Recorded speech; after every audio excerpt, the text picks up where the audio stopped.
Hello प्यारे बच्चों, क्या हाल चाल। उम्मीद है आप लोग अच्छे होंगे। तो आज के इस वीडियो लेक्चर में हम डिस्कस करने वाले हैं क्लास 12 केमिस्ट्री का एक और इम्पॉर्टेंट टॉपिक, चैप्टर नंबर 2। हम आजकल आपको पढ़ा रहे हैं। चैप्टर नंबर 2 का नाम क्या है? वैद्युत रसायन। और वैद्युत रसायन चैप्टर का ऑलरेडी हमने आपको 4 वीडियो लेक्चर प्रोवाइड कर दिया है।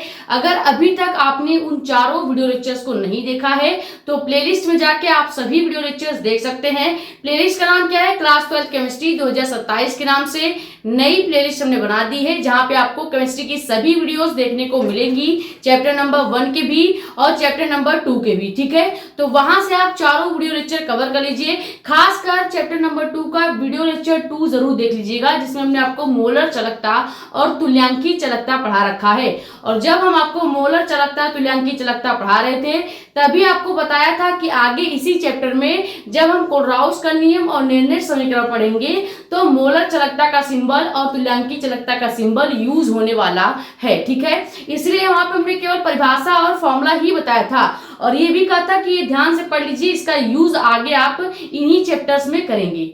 तो अगर अभी तक आपने मोलर चालकता तुल्यांकी चालकता को नहीं समझा है या आपको नहीं आता है तो पहले जाके मोलर चालकता और तुल्यांकी चालकता समझ लीजिए। उसके बाद फिर डिटेल में आके कोलराउस का नियम हम देख लेंगे। ठीक है, उसके बाद फिर आप आके कोलराउस का नियम देख लीजिएगा।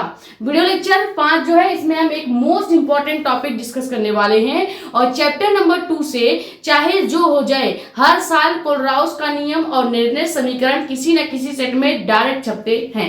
अगर बोर्ड एग्जाम में आपसे क्वेश्चन पूछेगा तो क्या पूछेगा कि कोलराउस का नियम क्या होता है, कोलराउस के नियम का अनुप्रयोग बताइए। इसका जो मेन पार्ट है इस क्वेश्चन का वो यही है कि इसका अनुप्रयोग। कोलराउस का नियम का 2 अनुप्रयोग है और दोनों अनुप्रयोग में से सबसे ज्यादा इंपॉर्टेंट है आपका सेकंड वाला अनुप्रयोग। ठीक है, तो बहुत इंपॉर्टेंट टॉपिक आपके लिए होने वाला है। डायरेक्ट बोर्ड एग्जाम में 3 नंबर का ये क्वेश्चन आता है। ठीक है, 3 नंबर का क्वेश्चन आएगा कि कोलराउस का नियम क्या है और कोलराउस के नियम का अनुप्रयोग बताइए। ठीक है, तो वीडियो लेक्चर 4 ये हमारा नहीं है बल्कि 5 है। ठीक है, वीडियो लेक्चर 5 हमारा है। तो फटाक से अपने टॉपिक को स्टार्ट करते हैं, लेकिन उसके पहले अगर आप हमारे चैनल पर नए हैं तो प्लीज चैनल को सब्सक्राइब करें ताकि ऐसी ही इंफॉर्मेटिव और इम्पोर्टेंट वीडियोस आपके पास आती रहे। ज्यादा से ज्यादा वीडियो कर दे शेयर ताकि और भी लोग जुड़ जाएं। बाकी अपने कमेंट्स या डाउट आप यहाँ पे या हमारा इंस्टाग्राम आईडी भी है मेडिको एस्पायरेंट साक्षी मिश्रा के नाम से, वहां पे भी आप अपनी डाउट पूछ सकते हो। ठीक है, अब यहाँ पे कोलराउस के नियम का डिफिनीशन वगैरह लिखा है, लेकिन पहले डिफिनीशन पे आपको फोकस नहीं करना है क्योंकि हमारा काम है कि पहले हम आपको डायग्राम से चीजों को सरल करके बताते हैं, फिर उसके बाद आपको डिफिनीशन के पास ले जाते हैं। ठीक है, तो डिफिनीशन पर फोकस नहीं करते हैं, सबसे पहले डायग्राम से समझेंगे। मान लेंगे कोई एक हमने क्या ले लिया, पात्र ले लिया। अब केमिस्ट्री में आप बर्तन थरिया गिलास तो लेंगे नहीं, तो आपको पात्र ही लेना पड़ेगा। ठीक है, इस पात्र में हम क्या कर रहे हैं, कोई वैद्युत अपघट्य पदार्थ को मिला रहे हैं। ठीक है, किसको मिला रहे हैं? मान लिया कोई हमने इसमें वैद्युत अपघट्य पदार्थ NaCl को मिला दिया, यानी कि नमक को मिला दिया। अब आपको पता होगा हमने कई सारे वीडियो लेक्चर्स में वैद्युत अपघट्य पदार्थ को लिया है, जैसे राउल्ट के नियम में भी लिया था, उसके बाद अभी कल वाले लेक्चर में ही लिया था जो कि क्या था आपका इलेक्ट्रोड विभव वगैरह, ये सब इनमें लिया हमने वैद्युत अपघट्य पदार्थों का यूज। ठीक है, तो वैद्युत अपघट्य पदार्थ आपको पता होगा कि वे पदार्थ होते हैं जिनके जली विलयन में जैसे ही आप करंट का फ्लो कराते हैं, जैसे ही आप धारा देते हैं तो इनके जो आयंस है वो अलग हो जाते हैं। जैसे एग्जाम्पल के साथ समझिए, वैद्युत अपघट्य हमने क्या लिया है, NaCl लिया है। ठीक है, अब इस NaCl को जैसे ही हम क्या करेंगे, धारा देंगे यानी करंट देंगे तो ये क्या हो जाएगा, 2 पार्ट में टूट जाएगा, यानी 2 आयंस में टूट जाएंगे। जैसे Na प्लस आयन में टूट जाएगा, Cl माइनस आयन में टूट जाएगा। इसी तरह से KCl भी होता है, इसी तरह से HCl यानी कि हाइड्रोक्लोरिक अम्ल भी होता है। पोटेशियम क्लोराइड हो गया, हाइड्रोक्लोरिक अम्ल हो गया, NaCl हो गया। इस तरह के जितने भी मॉलिक्यूल हैं जिनको धारा देने पर या करंट फ्लो कराने पर ये तुरंत ही आयंस में टूट जाएंगे, यानी कि एक पॉजिटिव चार्ज में टूट जाता है और सेकंड आपका निगेटिव चार्ज में टूट जाता है। तो ऐसे मॉलिक्यूल को ही, ऐसे पदार्थ को ही क्या कहेंगे, वैद्युत अपघट्य पदार्थ कहेंगे। ये चीज क्लियर हुआ। तो हमने सबसे पहले क्या लिया था, एक पात्र को लिया था और इस पात्र में हमने कोई एक वैद्युत अपघट्य पदार्थ NaCl को घोल दिया। ठीक है, और इस सॉल्यूशन में यहाँ पे हमने कोई एक सॉल्यूशन लिया है और इस सॉल्यूशन में हमने एक वैद्युत अपघट पदार्थ NaCl को घोला है और वैद्युत अपघट पदार्थ को जैसे ही हम क्या करेंगे, धारा देंगे, धारा यानी कि करंट देंगे, तो ये दो आयंस में टूटेंगे। एक तो टूट जाएगा Na+ में, दूसरा टूट जाएगा Cl- में। ठीक है, ये बेसिक नॉलेज है, क्लास 8th के बच्चों को ये आता है। हो सकता है अगर आपने नहीं पढ़ा है कहीं भी तो हमने आपको अभी समझा दिया। ठीक है, अब यहां से कोलराउस का नियम क्या हो जाएगा, इस डायग्राम से कोलराउस का नियम ये होगा कि अनंत तनुता पर मान लीजिए ये जो हमने सॉल्यूशन लिया है, जो हमने विलयन लिया है, इस विलयन की तनुता का मतलब है कि इस विलयन में जो पानी यानी कि विलायक की मात्रा है वो बहुत अधिक है। तनुता का मतलब क्या है, हमने आपको तनु विलयन समझाया था, तनु विलयन जब समझाया था तो वहां पे बताया था तनु विलयन का मतलब होता है जिसमें विलय की मात्रा क्या होती है, लगभग ना के बराबर होती है और विलायक की जो मात्रा होती है, विलायक की जो मात्रा होती है वो क्या होती है, बहुत अधिक होती है। अब विलय मतलब क्या होता है, विलय मतलब ये हमने बेसिक लेक्चर चैप्टर नंबर 1 के पहले लेक्चर में बताया था। विलय यानी कि चीनी की बात हो रही है, जो चीज आप विलायक में घोलते हो, जैसे पानी में आप क्या करते हो, चीनी को, नमक को, ये सब चीजें घोलते हो, तो विलय क्या हो गया, चीनी और नमक हो गया। तनु विलयन का मतलब है जिसमें चीनी और नमक की मात्रा बिल्कुल नगण्य है, बिल्कुल क्या है, नगण्य है यानी कि कम है, और विलायक यानी कि पानी की जो मात्रा है वो बहुत अधिक है। जैसे आपने कभी ऐसी चाय पी होगी जिसमें चीनी बहुत कम होता है और चाय की मात्रा अधिक होती है, तो ये जो चाय आप पी रहे हो जिसमें चीनी की मात्रा कम है, जिसमें चाय की मात्रा अधिक है, तो वो चाय क्या कहलाएगा, तनु विलयन वाली चाय कहलाएगी। ठीक है, सेम उसी तरह से अगर हम कभी कभी आपसे गलती से ही चाय में चीनी ज्यादा हो जाती है तो वो जो आप चाय पीते हो वो क्या होता है, सांद्र विलयन वाला चाय होता है, जिसमें विलय की मात्रा अधिक हो जाएगी और विलायक की मात्रा कम हो जाएगी। क्लियर, तनु विलयन समझ में आ गया। अब अगर हम यहाँ पे कोलराउस का नियम समझेंगे तो आपको बड़ा आसानी से समझ में आएगा। चाहे तो ये पॉइंट नोट कर सकते हैं तनु विलयन का, कि जिसमें विलय की मात्रा नगण्य होती है और विलायक की मात्रा अधिक होती है, ऐसे विलयन को ही तनु विलयन कहा जाता है। और इसका उल्टा अगर कर देंगे तो सांद्र विलयन हो जाएगा। क्लियर,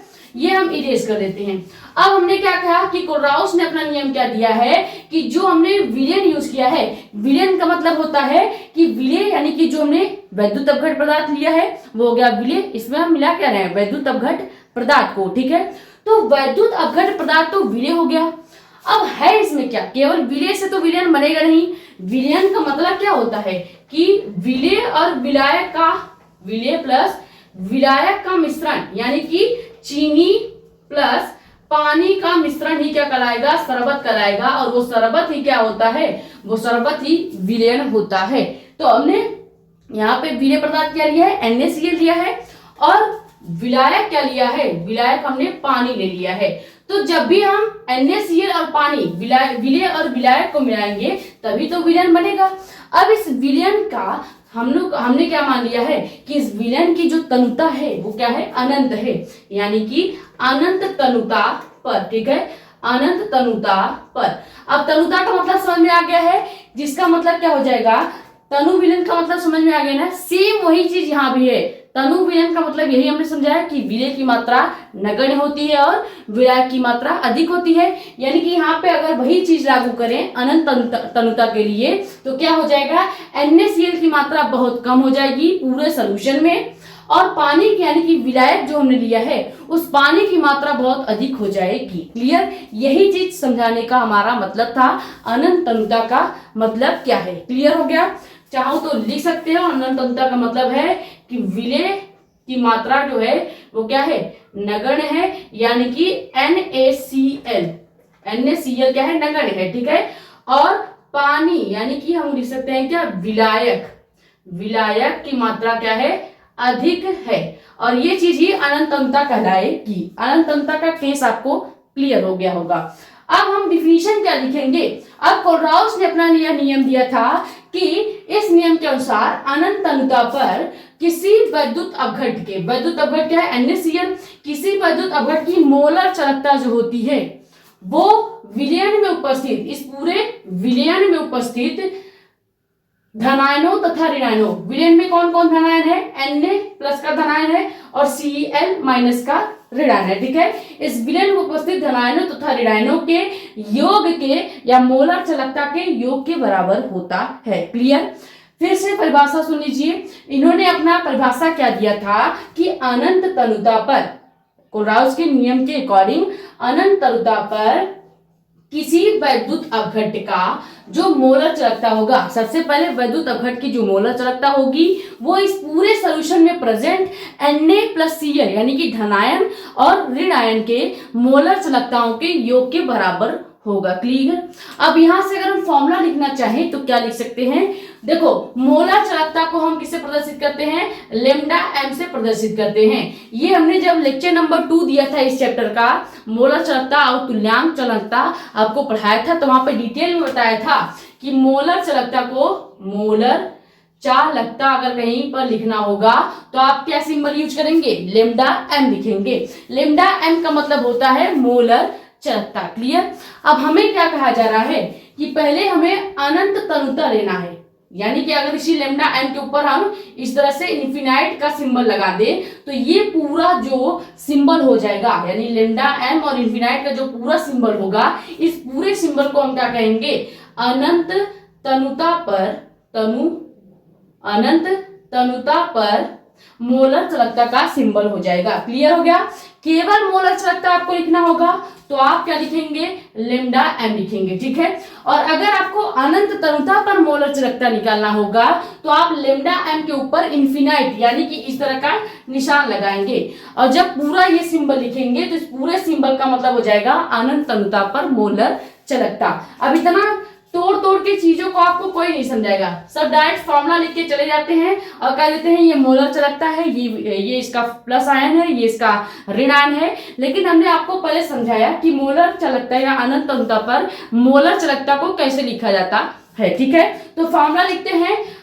हमें लिखना क्या है, सबसे पहले अनंत तनुता के लिए मोलर चालकता, तो यहाँ पे लिखेंगे λm, और ये अनंत तनुता के लिए लिख रहे हैं तो यहाँ पे हम इन्फिनाइट का निशान लिखेंगे। अब ये पूरा सिंबल जो बना है ये हो जाएगा अनंत तनुता पर मोलर चालकता का सिंबल।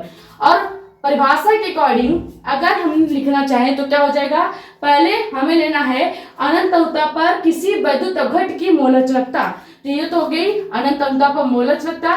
किसकी मोलर चालकता है, तो वैद्युत अपघट्य की, तो हम यहाँ पे ब्रैकेट में वैद्युत अपघट्य भी लेंगे यानी NaCl को भी ले लेंगे, ठीक है। अब ये किसके बराबर हो जाएगा, ये बराबर हो जाएगा NaCl के धन आयनों और ऋण आयनों के योग के, मोलर चालकताओं के योग के, ठीक है। तो हम क्या करते हैं, सबसे पहले लेते हैं धनायन के मोलर चालकता का योग, तो यहाँ पे फिर से λm इंफिनिटी यहां तक लिखेंगे। उसके बाद धनायन क्या है, Na+ है, तो यहाँ पे ब्रैकेट में Na+ को लिख लेंगे।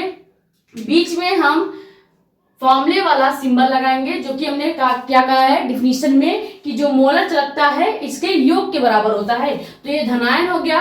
अब सेम ऐसे ही हम ऋणायन का मोलर चालकता भी लिखेंगे यानी कि λm इंफिनिटी हो गया। अब यहाँ पे ऋणायन क्या है, Cl है, तो Cl- कर देंगे। अब यहां से ये जो फॉर्मूला बना है, ये फॉर्मूला आपका क्या बता रहा है, कोलराउस के नियम को प्रदर्शित कर रहा है, ठीक है। अगर आप देखेंगे ध्यान से तो कोलराउस का नियम यही कहता है कि किसी वैद्युत अपघट्य की जो अनंत तनुता पर मोलर चालकता है, पहले हम क्या करते हैं, वैद्युत अपघट्य यानी NaCl की मोलर चालकता को निकालते हैं, फिर हम क्या करते हैं पूरे सॉल्यूशन में जितने भी धनायन यानी कि Na+ है उसकी मोलर चालकता को निकालेंगे और Cl का मोलर चालकता निकालेंगे, और दोनों के योग का बराबर क्या होता है, दोनों के योग के बराबर ही आपका कोलराउस का नियम होता है। क्लियर हो गया, यानी कि आपका टोटल अनंत तनुता का वैद्युत अपघट्य की मोलर चालकता होगी।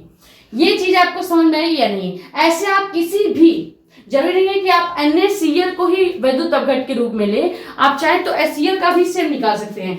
HCl का अगर निकालना होगा तो सबसे पहले हम क्या करेंगे, अनंत तनुता पर मोलर चालकता लेंगे HCl का, फिर हम जानते हैं कि HCl में H+ में टूटता है, तो पहले हम मोलर चालकता निकालेंगे किसका, H+ का, फिर हम बीच में ये फॉर्मूले वाला प्लस लगाएंगे, फॉर्मूले वाला प्लस लगाएंगे। उसके बाद फिर हम मोलर चालकता निकालेंगे किसकी, मोलर चालकता निकालेंगे माइनस का यानी कि Cl माइनस का। क्लियर? तो इस तरह से आप इसका भी निकाल सकते हैं, आप KCl का भी निकाल सकते हैं। जो जो आयंस में टूट सकते हैं यानी जो जो वैद्युत अवघट्य है उसका कोलराउस के नियम के द्वारा आप इस रूप में प्रेजेंट कर सकते हैं। क्लियर? यानी मोलर चालकता निकालना होगा, बहुत आसान है। सबसे पहले जो भी वैद्युत अवघट्य होगा उसका निकालेंगे, उसके बाद उसके आयंस में हम उसको तोड़ देंगे और मोलर चालकता का सिंबल यूज कर लेंगे। यहाँ पे ये लैम्डा m इन्फिनिटी का मतलब है कि अनंत अंतता पर मोलर चालकता। क्लियर? ये हो गया कोलराउस का नियम। ये सेकेंड वाला हम मिटा देते हैं,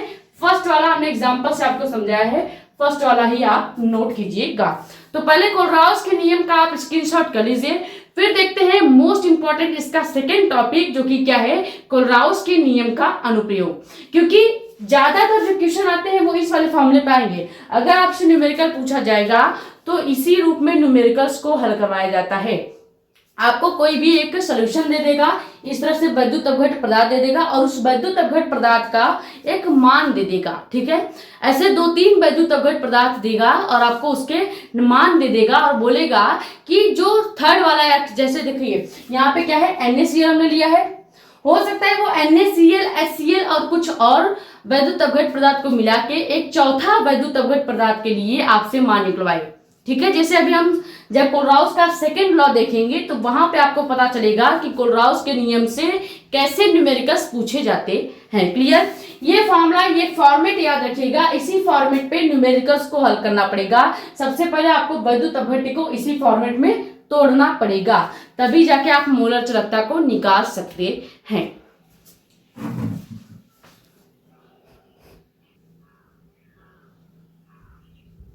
तो अब देखते हैं कि कोलराउस के नियम का अनुप्रयोग क्या है। ठीक है, कोलराउस का नियम का मात्र 2 अनुप्रयोग है और दोनों में से सबसे ज्यादा इंपॉर्टेंट आपका सेकेंड वाला अनुप्रयोग है, क्योंकि उसी वाले अनुप्रयोग से न्यूमेरिकल्स पूछे जाते हैं। ठीक है, पहले समझते हैं पहला अनुप्रयोग क्या है। बहुत आसान है, केवल एक सिंपल सा फॉर्मूला आपको याद रखना है। कभी कभी इस वाले अनुप्रयोग से रिलेटेड भी 1-2 क्वेश्चन आपसे पूछ लिए जाते हैं। मैक्सिमम 1-2 नंबर का न्यूमेरिकल पहले वाले अनुप्रयोग से बनता है। ठीक है, पहला अनुप्रयोग क्या है, वियोजन की कोटि को ज्ञात करना। किसको?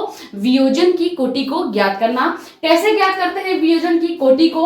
सबसे पहले हम क्या करते हैं, किसी सांद्रता पर वैद्युत अवघट्य की मोलर चालकता जो होती है तथा अनंत अंतता पर वैद्युत अवघट्य की मोलर चालकता जो होती है, इन दोनों का अनुपात निकाल लेते हैं, यानी इन दोनों का भाग निकाल लेते हैं या बटे निकाल लेते हैं और उसी के बराबर को हम क्या कहेंगे, यानी कि अगर हम किसी सांद्रता पर वैद्युत अवघट्य का मोलर चालकता जो है और अनंत अंतता पर मोलर चालकता जो है, दोनों का अनुपात अगर निकाल लें तो उसी को हम क्या कहेंगे, वियोजन की कोटि कहेंगे। तो यहां से एक फॉर्मूला आपका बन जाता है। फॉर्मूला क्या बनेगा, वियोजन की कोटि इज इक्वल टू क्या हो जाएगा, पहले क्या कहा गया है कि किसी सांद्रता पर वैद्युत अवघट्य की मोलर चालकता। तो सबसे पहले हम लिखेंगे क्या, वियोजन की कोटि किसके बराबर होती है, किसी सांद्रता पर वैद्युत अपघट्य की मोलर चालकता के बराबर, मोलर चालकता के बराबर होती है, बटे यानी कि अनुपात हो जाएगा। बटे का मतलब ये अनुपात होता है किसके, अनंत अंतता पर वैद्युत अवघट्य की मोलर चालकता के। नीचे क्या लिखेंगे, अनंत तनुता पर वैद्युत अपघट्य की मोलर चालकता के अनुपात के बराबर होता है, मोलर चालकता के अनुपात के बराबर होता है। यही फॉर्मूला हो जाएगा आपका वियोजन की कोटि का।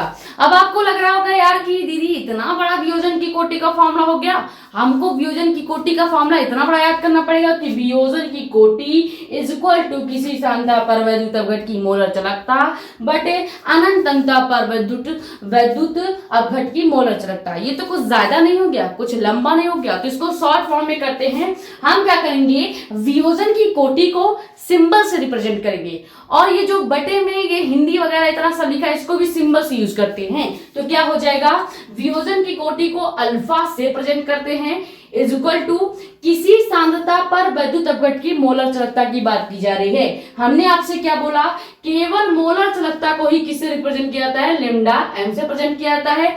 तो सबसे पहले लेमडा एम लिख ले देते हैं, यानी कि मोलर चालकता। अब हमें क्या बोला है कि किसी सांद्रता पर बोला है, तो यानी कि लेमडा एम के ऊपर हमें क्या लगाना है, सी लगा देना है, क्योंकि सांद्रता को हम सी से प्रेजेंट करते हैं। अब ये क्या हो गया, लेमडा एम और उसके ऊपर सी लग गया है, यानी कि इस पूरे सिंबल को हम क्या पढ़ेंगे, किसी सांद्रता पर वैद्युत अपघट की मोलर चालकता पढ़ेंगे। क्लियर। अनुपात किसके हो जाएगा, अनंत तनुता पर वैद्युत अपघट की मोलर चालकता। हमने बताया मोलर चालकता को लिखेंगे लेमडा एम से, और हमें इस बार क्या बोला जा रहा है कि अनंत तनुता पर हम वैद्युत अपघट की मोलर चालकता निकाल रहे हैं, यानी कि लेमडा एम के ऊपर हम क्या लगाएंगे, इन्फिनाइट को लगा देंगे। और ये जो फॉर्मूला बना है यही आपके वियोजन की कोटि का मेन फॉर्मूला है। ठीक है, चाहे आप हिंदी वाला याद कर लें अगर आपको हिंदी वाला आसान पड़ रहा है, और या फिर आपको सिंबल वाला याद करना चाहिए, क्योंकि सिंबल वाले ज्यादा आसान होते हैं। ठीक है, अब ध्यान से देखिएगा, लेमडा एम हमने लिखा क्योंकि मोलर चालकता को इससे रिप्रेजेंट करते हैं, और सांद्रता पर वैद्युत अपघट की मोलर चालकता निकालनी थी, तो इसलिए हमने लेमडा एम के ऊपर सी को भी लिख दिया। अब ये पूरा सिंबल क्या हो गया, इस पूरे लाइन के बराबर हो गया। सेम इसी तरह से अनंत तनुता पर वैद्युत अपघट की मोलर चालकता को हम लेमडा एम इन्फिनाइट से रिप्रेजेंट करेंगे। क्लियर हो गया। ये हो गया पहला अनुप्रयोग, जो कि क्या है, वियोजन की कोटि ज्ञात करने में। हो सकता है आपको न्यूमेरिकल्स दे दे, वहां पे आपको पहले किसी सांद्रता पर वैद्युत अपघट की मोलर चालकता का मान दे देगा और अनंत तनुता पर मोलर चालकता का मान दे देगा, और आपसे वियोजन की कोटि पूछेगा तो वहां पे आप ये फॉर्मूला यूज कर सकते हैं, वहां पे आप अल्फा का मान निकाल सकते हैं। क्लियर हो गया। बहुत आसान है, बस आपको लगता है कि चीजें कठिन होती हैं, लेकिन अगर आप प्रैक्टिस करोगे, एक दो बार खुद से रिवाइज करोगे, लगाओगे, अपने आप ही क्लियर हो जाएगा। ये स्क्रीनशॉट कर लीजिए, फिर देखते हैं इसका सेकंड अनुप्रयोग, क्योंकि सेकंड अनुप्रयोग ही बहुत ज्यादा इंपॉर्टेंट है।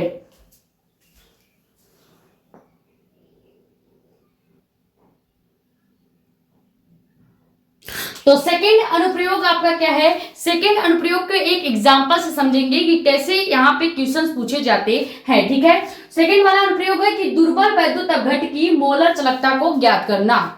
दुर्बल वैद्युत अपघट यहाँ पे हमने क्या ले रखा है, CH3COOH। ठीक है, ये आपका एक अपने आप में ही दुर्बल वैद्युत अपघट है। ठीक है, इसको याद रखेंगे। डायरेक्ट अभी आगे के चैप्टर जब आप पढ़ेंगे, चैप्टर नंबर 6, 7, 8, वहां पे आपको ये सभी मॉलिक्यूल्स बहुत ज्यादा देखने को मिलेंगे। ठीक है, तो हमें इसी दुर्बल वैद्युत अपघट के लिए क्या करना है, मोलर चालकता को ज्ञात करना है। हमने आपको क्या कहा था, कोलराउस के नियम के अकॉर्डिंग मोलर चालकता को कैसे ज्ञात करते हैं। सबसे पहले हम इस वैद्युत अपघट को क्या करते हैं, इस वैद्युत अपघट की मोलर चालकता के सिंबल को रूप में प्रेजेंट करते हैं।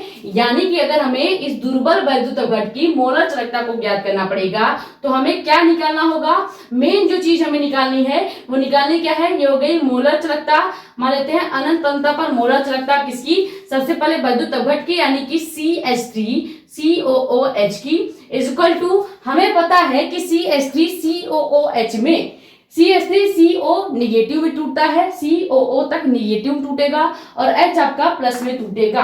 तो यहां से आ क्या जाएगा, यहां से आएगा लेमडा इन्फिनिटी M, यानी कि अनंत तनुता पर मोलर चालकता, जो कि किसके बराबर होगी, सबसे पहले इसके धनायनों के।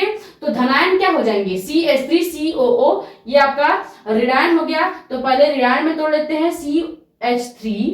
CH3COO निगेटिव, बीच में हमने लगाया प्लस, और ये प्लस फॉर्मूले का होता है नॉर्मली। उसके बाद फिर क्या करेंगे, लेमडा M इन्फिनिटी, यानी कि अनंत तनुता पर मोलर चालकता, इसके धन आयनों पर, धनायन क्या है, H प्लस। ठीक है, इसी की फॉर्म में हमें तोड़ना है, लेकिन हमें डायरेक्ट इस फॉर्म में नहीं लिखना, हमें डायरेक्ट इस फॉर्म में मोलर चालकता को नहीं लिखना। हमें तो ये पता है कि किसी भी वैद्युत अपघट को तोड़ेंगे तो इसी रूप में टूटेगा।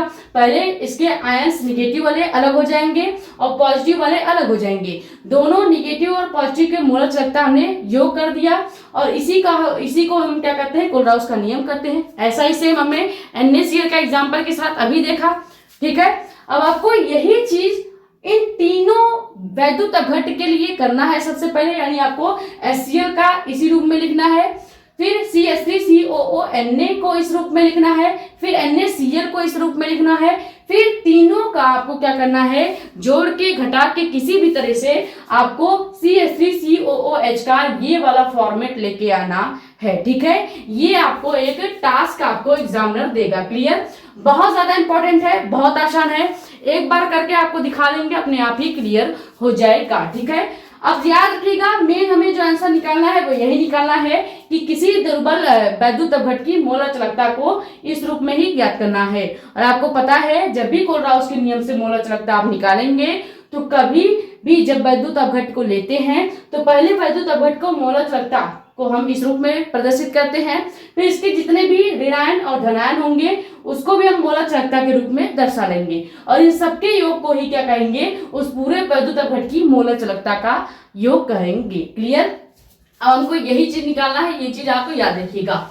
कैसे निकालना है हमने बताया, पहले आपको इस HCl, CH3, COO, Na तथा NaCl की सहायता से, इन तीनों की सहायता से, यानी इन तीनों को पहले हम दुर्बल वैद्युत अपघट को जैसे तोड़ा मोलर चालकता के फॉर्म में, सेम उसी तरह से इन तीनों को तोड़ेंगे, फिर तीनों का योग और घटाव करने के बाद हम यहाँ पे बड़े आराम से CH3COOH का मोलर चालकता निकाल लेंगे। ठीक है, हमने यही चीज बोला था कि बोर्ड एग्जाम में क्वेश्चन कैसे पूछेगा, आपको 3 वैद्युत अपघट दे दिया जाएगा और बोलेगा कि चौथे वैद्युत अपघट की मोलर चालकता को ज्ञात कीजिए। ठीक है, यही इसी टाइप का न्यूमेरिकल्स आपके बोर्ड एग्जाम में पूछे जाते हैं। लेकिन कभी कभी क्या होता है, आपको 3 वैद्युत अपघट यहाँ पे दिए गए हैं, यहाँ पे इन तीनों वैद्युत अपघट के मान दे दिए जाएंगे और चौथे वैद्युत अपघट का मान आपसे निकलवाया जाएगा। तो सेम इसी प्रोसेस पे लगने वाला है जिस प्रोसेस पे हम आपको बताने वाले हैं। ठीक है, सबसे पहले हम क्या करते हैं, इस HCl को मोलर चालकता के फॉर्म में लिखते हैं।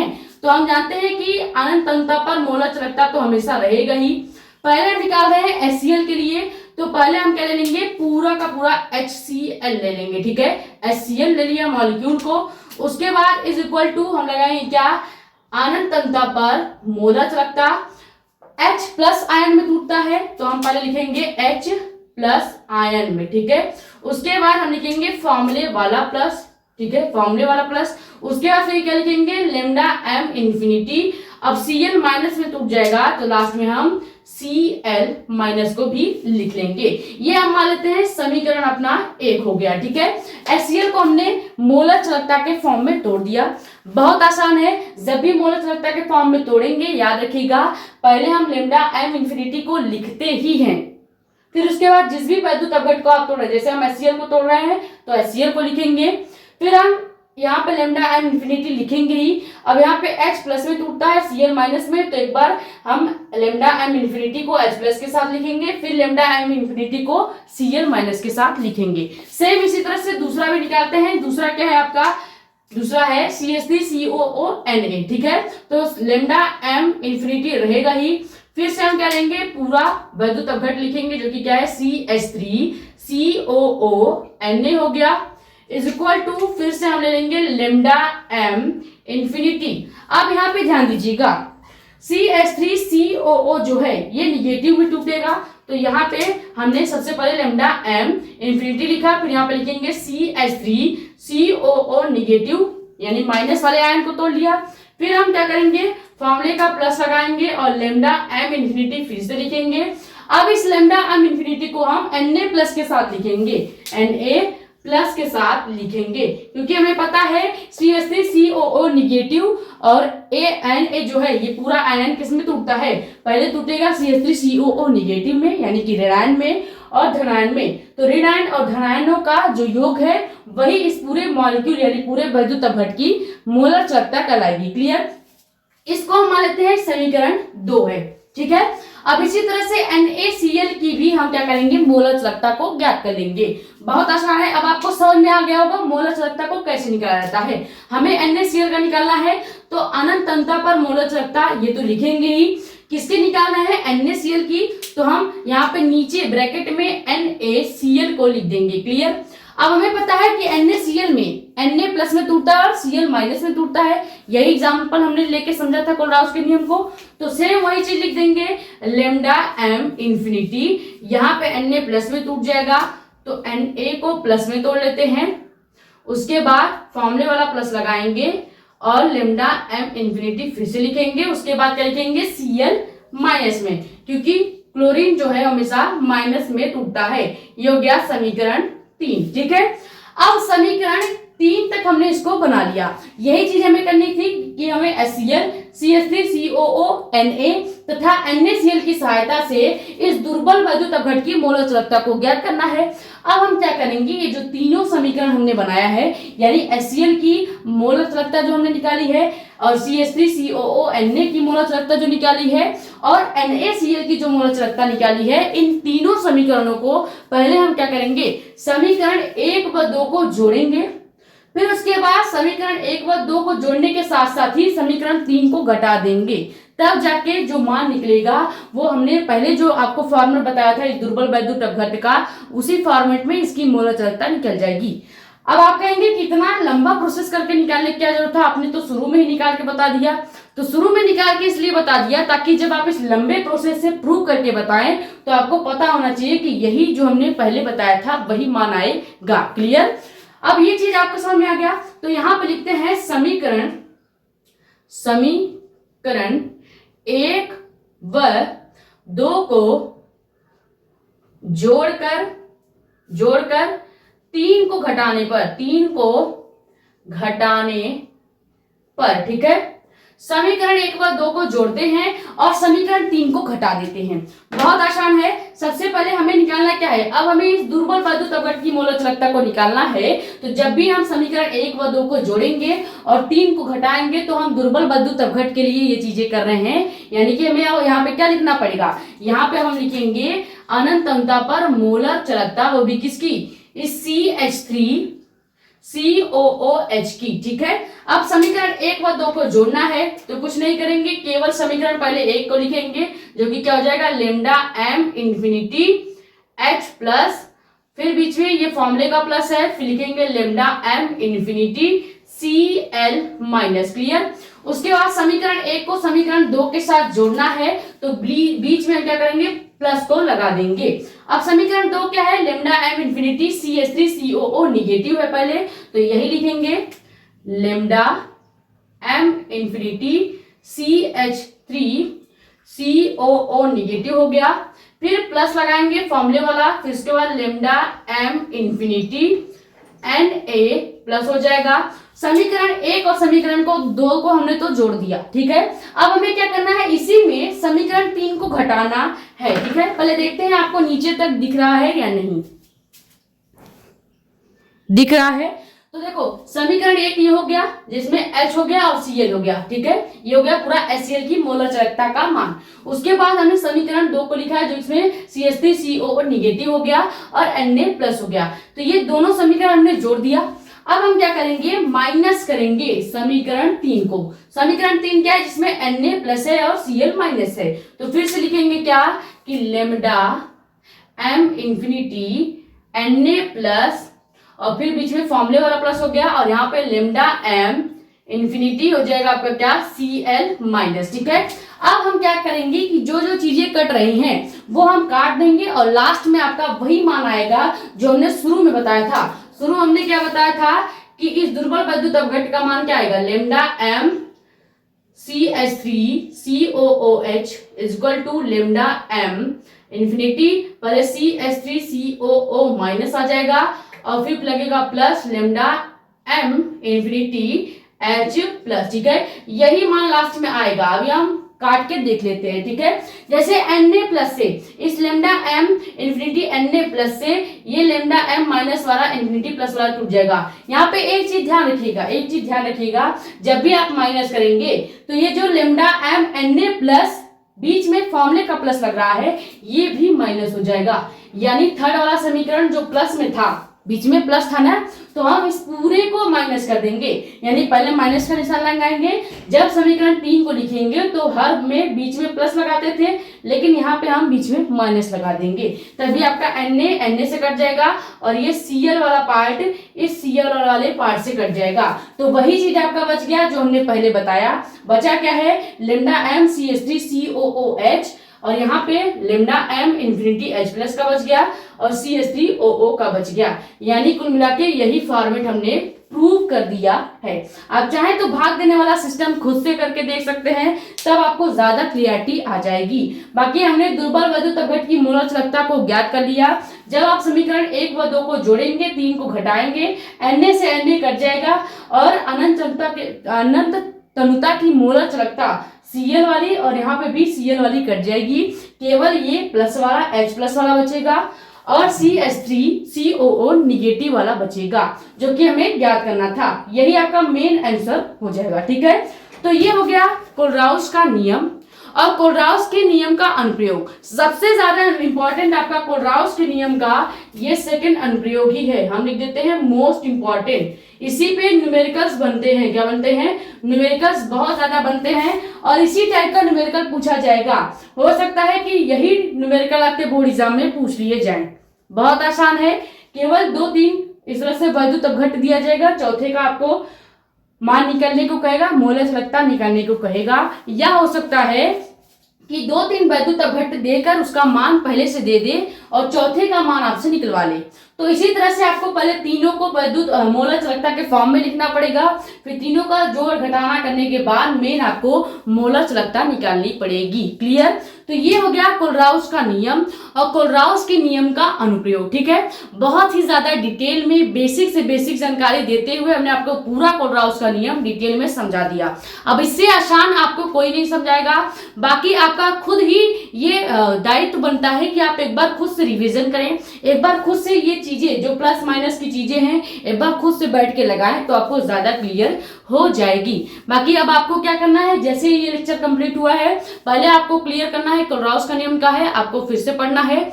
उसके बाद कोलराउस के नियम का अनुप्रयोग आपको टोटल पढ़ के और ये सेकंड वाला एक बार आपको खुद से लगाना है रफ में। ठीक है, फिर आपको क्लियरिटी आ जाएगी कि क्या चीजें हम आपको बताना चाहते हैं। उसके बाद भी अगर आपका कोई डाउट रहता है तो आप हमसे पूछ सकते हैं। ठीक है, आई होप ये वीडियो आपके लिए हेल्पफुल रही होगी। अगर वीडियो पसंद आई है तो वीडियो को लाइक कर दें, नए हैं तो चैनल को सब्सक्राइब कर दें, ताकि ऐसी ही इंफॉर्मेटिव और इंपॉर्टेंट वीडियोस आपके पास आती रहे। ज्यादा से ज्यादा वीडियो कर दें शेयर, ताकि और भी लोग जुड़ जाए। बाकी अपने कमेंट्स या डाउट आप यहाँ पे या हमारा इंस्टाग्राम आईडी भी है मेडिको एक्सपर्ट साक्षी मिश्रा के नाम से, वहां पे भी अपने डाउट पूछ सकते हैं। ठीक है, ये हमारा लेक्चर नंबर 5 आज कंप्लीट हो गया। कल एक लेक्चर और आपको मिलेगा, उसके बाद ये चैप्टर हमारा खत्म हो जाएगा। कल वाले लेक्चर में हम डिस्कस करेंगे निर्णय का इक्वेशन, यानी कि निर्णय समीकरण क्या है। ठीक है, ये स्क्रीनशॉट कर लीजिए। मिलते हैं नेक्स्ट वीडियो में। Thank you so much.